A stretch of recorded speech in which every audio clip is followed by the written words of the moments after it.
સ્વાગત છે point of Bharat media TV પર સત્યની દરેક પળ। બનાસકાંઠા જિલ્લાના ડીસા તાલુકાના ભીલડી વિસ્તારમાં ડીઝલની અછતથી ખેડૂતો પરેશાન। ટ્રેક્ટર દીઠ માત્ર ₹1000નું ડીઝલ વિતરણ થતાં ખેતીકામ પર અસરની ભીતિ। ડીસા તાલુકાના ભીલડી સહિત આસપાસના ગ્રામ્ય વિસ્તારોમાં હાલ અનેક ખેડૂતો પેટ્રોલ પંપ પર ડીઝલની અછત સર્જાતા ખેડૂતો ભારે મુશ્કેલીઓનો સામનો કરી રહ્યા છે।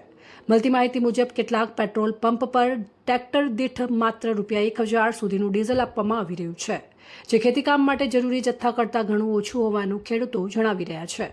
આ ઉનાળુ પાકની કામગીરી ચાલી રહી છે અને ટૂંક સમયમાં ચોમાસું વાવેતર શરૂ થવાનું છે। ખેતી માટે ખેતરો તૈયાર કરવા, ખેડ કરવા તેમજ અન્ય કૃષિ કામગીરીમાં ટ્રેક્ટરોનો મોટા પ્રમાણમાં ઉપયોગ થતો હોય છે, જેના કારણે ડીઝલની માંગ વધી રહી છે, પરંતુ મર્યાદિત વિતરણને કારણે ખેડૂતો સમયસર ખેતી કામ કરી શકતા નથી। ખેડૂતોનું કહેવું છે કે આગામી દિવસોમાં પૂરતો ડીઝલ પુરવઠો ઉપલબ્ધ નહીં થાય તો ખેતી પર તેની ગંભીર અસર પડી શકે છે। ખાસ કરીને ચોમાસા પહેલા ખેતરો તૈયાર કરવાની કામગીરીમાં વિલંબ થવાની શક્યતા વ્યક્ત કરવામાં આવી રહી છે। સ્થાનિક લોકો અને ખેડૂતો આગેવાનો દ્વારા સરકાર સમક્ષ તાત્કાલિક ધોરણે પૂરતો ડીઝલ પુરવઠો ઉપલબ્ધ કરાવવા માંગ ઉઠાવવામાં આવી છે, જેથી ખેડૂતોને હાલાકીનો સામનો ન કરવો પડે અને ખેતી કામગીરી નિયમિત રીતે ચાલુ રહી શકે। અહેવાલ રમેશભાઈ ચાવડા, ભીલડી।